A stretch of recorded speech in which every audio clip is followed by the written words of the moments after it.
Gut. Ich muss aufpassen, was du machst. Ich wünschte, ich könnte laufen. Ja, so. Wieso ist das jetzt so langsam? Gute Frage.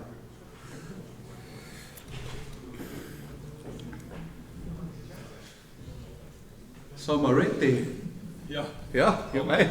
Ich sag nichts mehr. Also, okay. Dann, okay. welcome to Max and Andy from yeah. ÜberTage. Hello. Thanks for being here. Hello. Hello. Yeah, today, actually, I think it was a good idea. We thought we would start with the latest show we have. Unfortunately, it's 2014, but a lot of works actually are on there. And that's the first thing we're going to show. Let's see if it works out. Not enough show reels for today.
I guess a few of you guys know that we that we love characters, and but today we don't talk too much actually about characters because we think actually every character needs to eat something, and that's why we also had the idea. Okay, we need to give them food, otherwise they're gonna die, even though it might be virtual. So.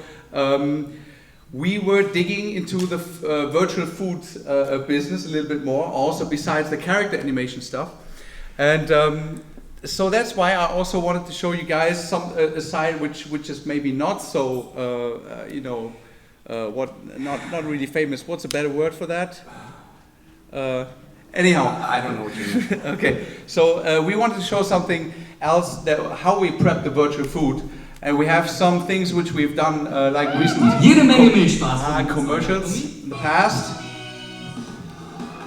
It's a stylized version of food. Yeah. Character-based food. So incredible, but these commercials are still running. They're very happy with that. And we also did some crazy stuff like this, which you can see on some or a few Deutsche Bahn info displays, and so we took care of how is stuff looking delicious. This is called the Nudelauflauf, which makes sense in Germany a little bit more than to translate that into English version. So these were some tests where we tried, to prep some virtual me for our characters. Next one was pretty tough though. We did something for, like my partner Tim and I, we are intense junkies of marzipan. Herausragende Handwerkskunst. Riesengenuss. Marzipan aus Liebe.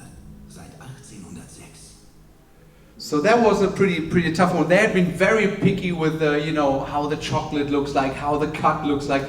So, but it was strange that we found beauty in that work, and we love doing that. And then we got a different request. This is also from a company who does a lot of stuff for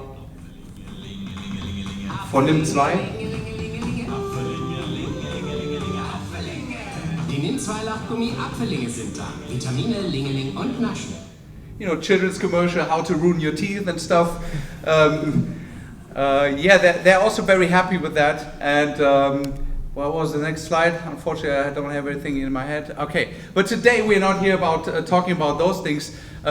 Today we want to talk about Knick Knack, the Double Crunch peanuts. And it was a pretty short, a little project, and where we've been talking about peanuts. We're talking about peanuts here, Andy. Yes, we're talking about encoded peanuts. Encoded peanuts. This was the first. What was it, Andy? It was the first key visual. Yes, this was the key visual sent by the agency.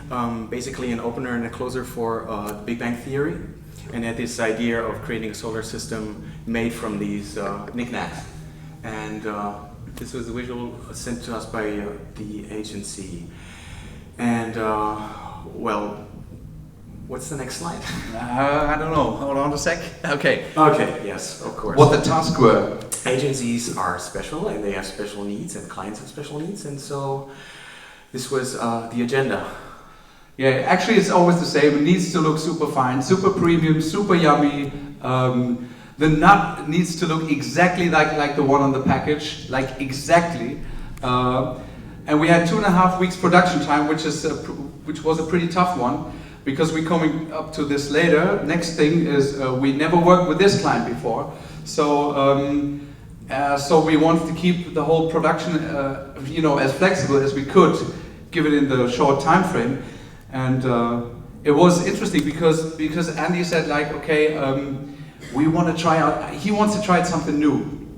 And this is the animatic. We're jumping ahead, so this is that's the animatic. That's actually what it was about. The Big Bang Theory wird präsentiert von Knickknacks. Crunch up your life. That was a pretty weird explosion because it was an implosion first. They wanted to have an implosion, but which wanted to be an explosion, like pretending to be an explosion, but then implode. Then we convinced them not to do that because it looks kind of strange. And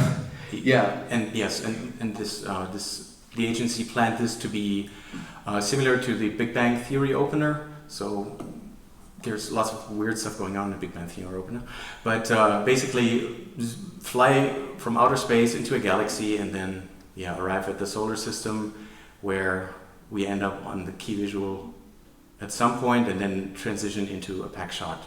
This changed during production. This is one of the earlier animatics, but for variety's sake, we thought we'd show you something different than the animation over and over again. And yes, so they approved the animatic, and then we had to get working on the product. We got a very big briefing input, reference input, which was this here. Yes, it was just basically their package design, and exactly that resolution too. So this was given to us at the beginning, and actually we then went out to the shop and bought this because we didn't get a pack, but just really basically this image. And we bought the pack and started the photo scanning way, just to reassure client and agency that it's really their product and their proportion and whatever, just to have a safety net, so to say. Is that yes, we're doing this in 3D, and we wanted to give them the confidence of basically delivering what their product does look like, or what it is made of. We've seen this slide today already. Thanks. So yeah, we did a turntable of the nut and 3 outer, yes, I don't know what they call them, uncracked nuts. So we Fuad showed it on his slides. You end up with a dense point cloud from which you get a high resolution mesh, and then clean it up, bring it into, in this case, 3D code to transfer the textures.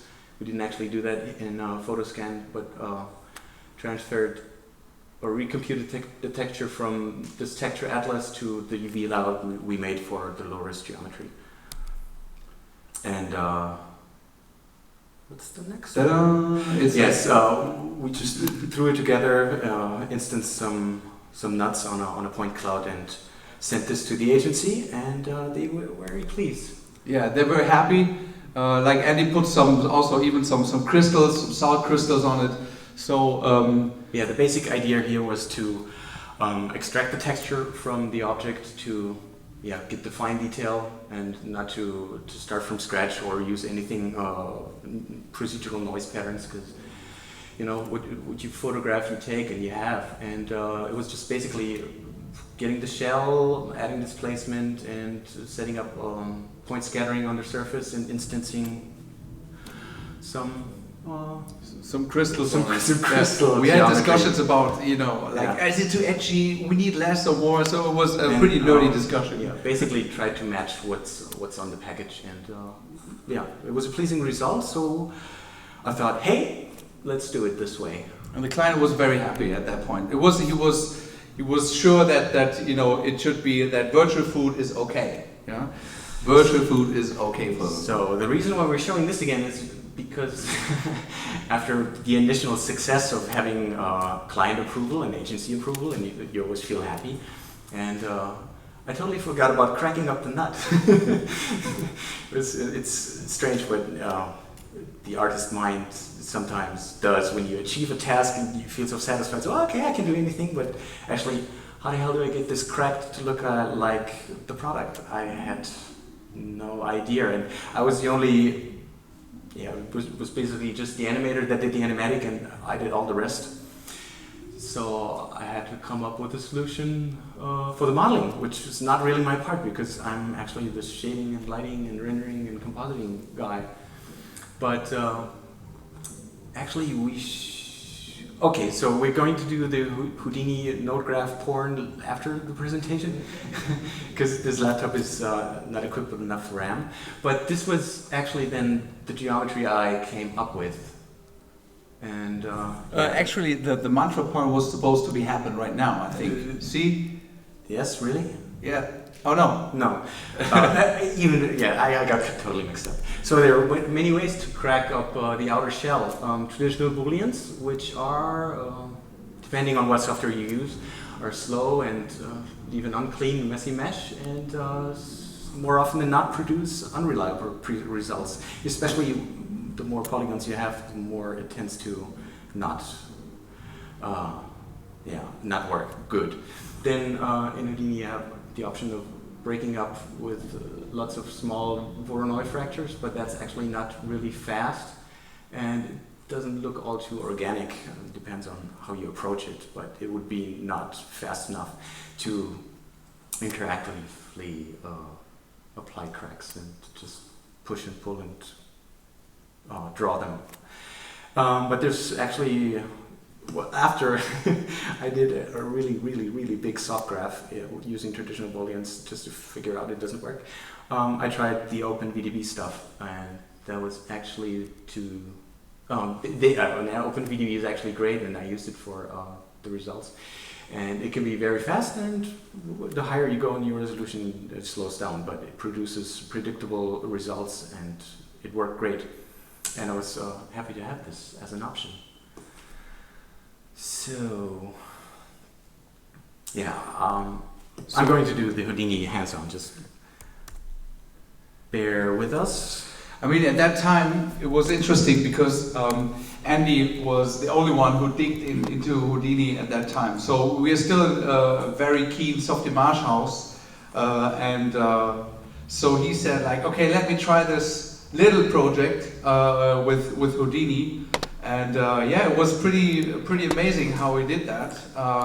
He digged himself since quite a time into Houdini, you know, besides his usual common business and or working hours, and but because he had something in his voice where we would say like, okay, we could rely on this, where he says like, okay, let me do this in Houdini the first time. We said like, okay, if Andy says it, let's give it a try. We are still curious, like if it would happen, how flexible it would be. But then we're coming up to this point later, where it was amazingly.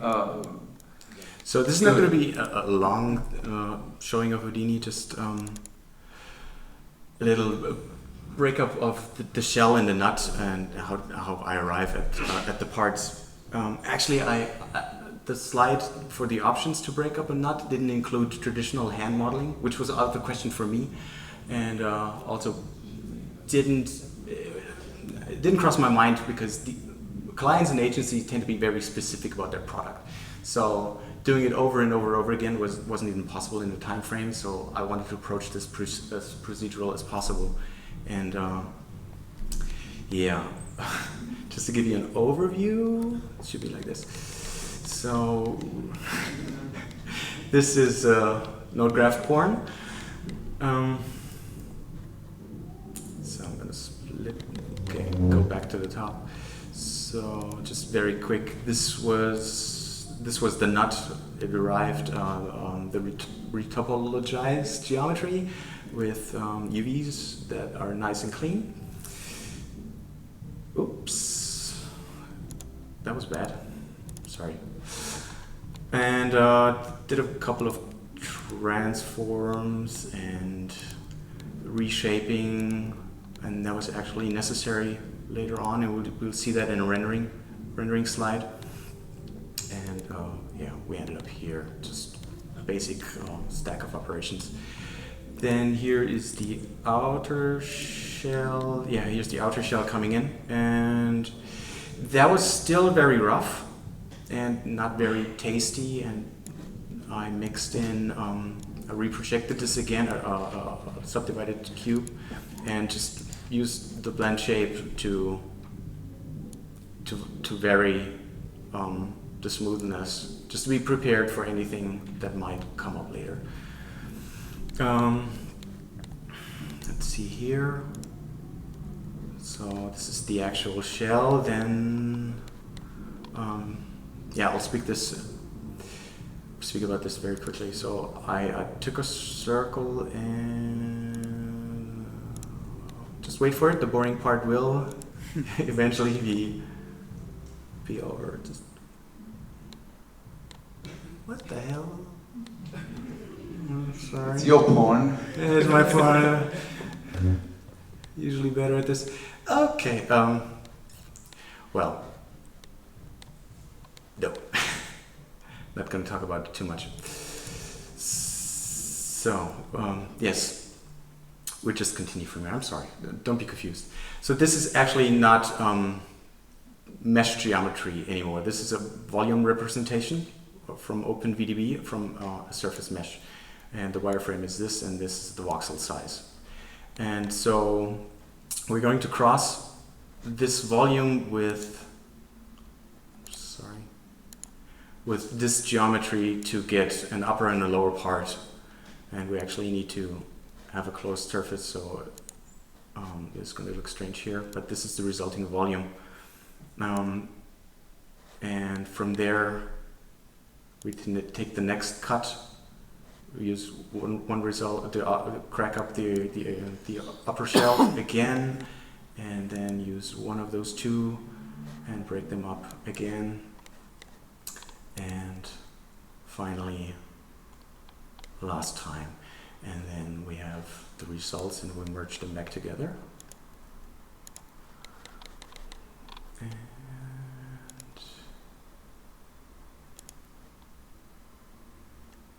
are we there? Cookie. Oh, yes. Actually, there's something very special happening. I could be mentioning. I'll show it to you in the renderings.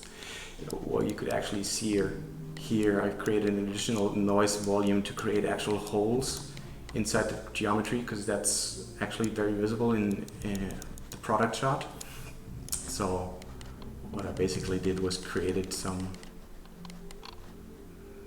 noise geometry like this at the intersection points, and then booled that away from the inner parts, and it was quite thin. So yes, and then since this is still a volume, we are going to convert this into polygons.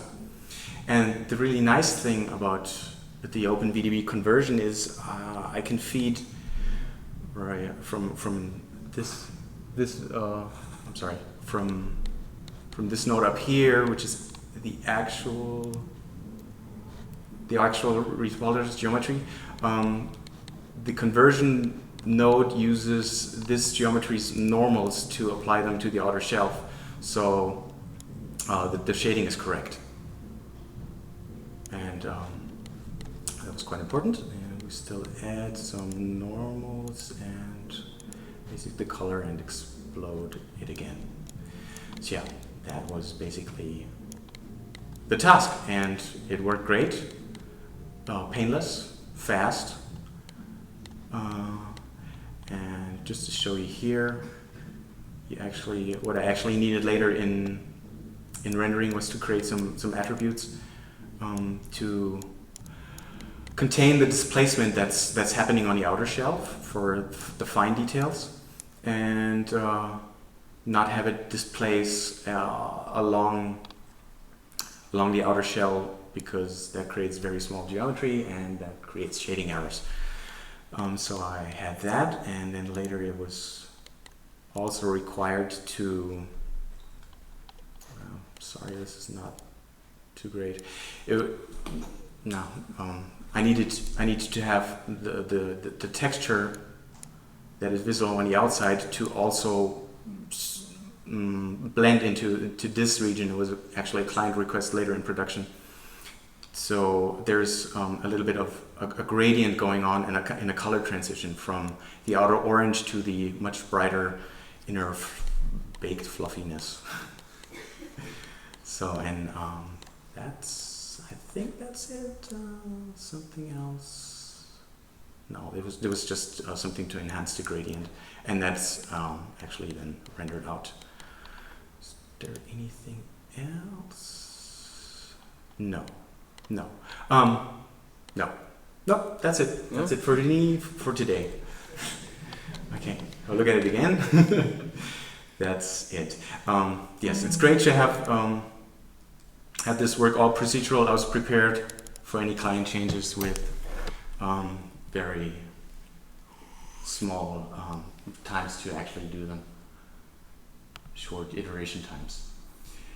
And yes, for HOUDINI, having good geometry and having it textured, I came up with some shaders, and first test on the left. It's actually just a textured SSS with some procedural for the inside, and you can see pretty good. The color bleeds from the outer orange into the brighter inside. Then I added the displacement and added salt, and then And adding the nut. Yes, enabled visibility. That's it. Very complex. Yeah. So. Yeah, now we have what's on the product versus the virtual food. So this was the first result, and again, I didn't really match it, and the holes are it's too fluffy. And I love the holes. You love the holes. Yeah. Client didn't appreciate the holes, so the client also saw tit instead of the nut, and we said okay, there are a few things which have to be improved, and actually that's called a breast. I'm sorry. Good. And so this was an iteration done in half an hour, moving, resizing the nut, reshaping the nut, altering the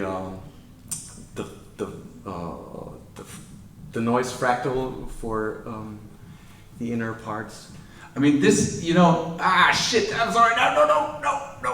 I wanted to, enhance a little bit, say like, hey, this was amazing to have like a client, change on that, on that stage of production to that. Man, this, we were actually pretty far, but you see there was some change in compositing already, and we added an orbital ring. As you can, usually the regular, workflow would have been like, I would have even lose more hair, than I already have on my head, usually. But Andy took it like a man and did it just within a few, how long did you take for this? This was half an hour. Change. Half an hour. Okay. It was really, really fast. So this is the spot. The Big Bang Theory wird präsentiert von Knickknacks, the Double Crunch Peanuts. The Double Crunch Peanuts. We can go. So we had to create this this universe, and that was all done in Nuke, using the 3D space in Nuke and finding the right image and NASA footage. The stars were actually done in Houdini. As you can imagine, the animator really started in outer space and moved the camera very, very quickly, quite a distance in space. So that was a compositing challenge to add detail you can make something of for a frame, because it's moving so fast, and we just had to add some single frames coming up with star motion blur. So it was basically 4 cards for the galaxy and the nebula, and the stars were just a particle field, moved in, arrived here. And one thing I might say about the solar system, and I created this in Houdini, but I can't really show it here. Every planet ended up being the same scan geometry. I actually just noticed that last night prepping the scene. So we did 3 scans and wanted to distribute them, but they're actually the same. Nobody noticed during production. But the system I had to come up with for the salting was I couldn't use the original scans, and I had to account for different scales of the planet, because some are really small, some are really big, but the salt couldn't look too small, too tiny. They all need to have the same sense of scale for the salt, because that looked really not good. And I was just going to mention that, and some volumetric lighting, some fire footage for the compositing. And the clients were actually quite specific about not having too much debris around the nut. So this might look a little harsh and not be the same like the product, but we actually weren't allowed to add too much debris. That the product was not allowed to explode in the sense of explosion, but have this opening. That was okay. So the glow had to resemble the pack shot. Then the second explosions really doesn't make any sense, but they wanted it. They wanted it. It was that transition then into the pack shot, and this pack was actually not modeling Houdini. We had we also like a 3D code. Yeah, so it was provided by a freelancer, and then touched up in Houdini here and there, pack shot lighting. And believe it or not, the only major change and point of discussion in this whole production in the 2.5 weeks was, well, how does this typo look, and is there a drop shadow, or is there a glow, is there a star field inside? That actually took 2 days of client communication and back and forth. But having a drop shadow and an inner shadow, in a way, it doesn't make really sense, but it wasn't in our hands. So and it also took a little bit of convincing to have this pack look a little more organic than the one you saw in the beginning. And that was it. So that was the 7-second opener, and we have another closer, which is pretty much the reverse, where we fly back. It's a separate animation, and it's longer, and it brings its own problems, but it had to be done in that 2.5 weeks, and I was glad to have Houdini to not give me any trouble and provide a good workflow and a great experience.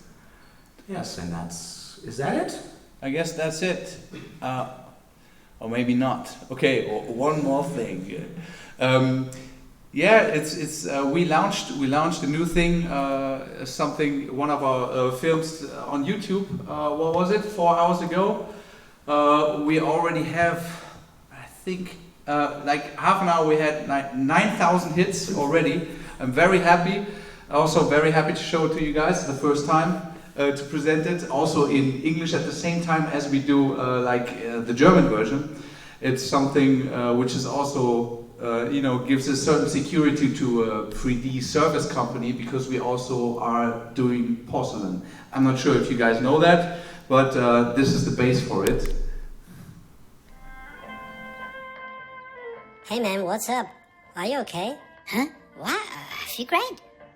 But you look a little off. Huh? What do you mean by off? Well, just not so good. Hey, what's the problem, man? Well, you look a little bit pale around the gills. Maybe you're getting sick. No, I feel good. Hello, mates. Are you alright? He's getting sick. Oh. I'm not getting sick. You have to drink a lot. How about a nice cup of tea? I get lost with that stinky tea. There's no need to shout, old boy. He didn't mean it like that. He's just sick. I am not sick. What do you guys want? We've heard you really sick. Yo, and we came to see before you die. Before I die? Are you nuts? Well, I think he's very rude. Andy looks a bit pale. Not just pale, dude. Extra pale. Almost what? Oh, look at yourselves, Morris. We're all white. Really? Oh no, it's a virus! Ah! Oh, shit. Hey man, what's up? Are you okay? Why? I've never been better. But you look a little off.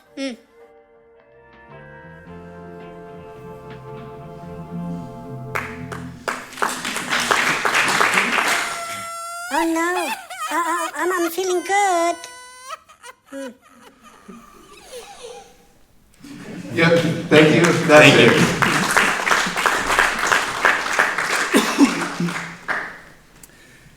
Yeah, I think, if you want to ask something, we're here, whatever. But I guess, whatever. What? You around for dinner? Yeah. Cool. Yeah, so. Thanks. Thank you. Good. Okay, thanks Max and Andy for that very nice presentation. Thank you. And we are nearly at the end. So the only thing that's left is our tombola. We have some pretty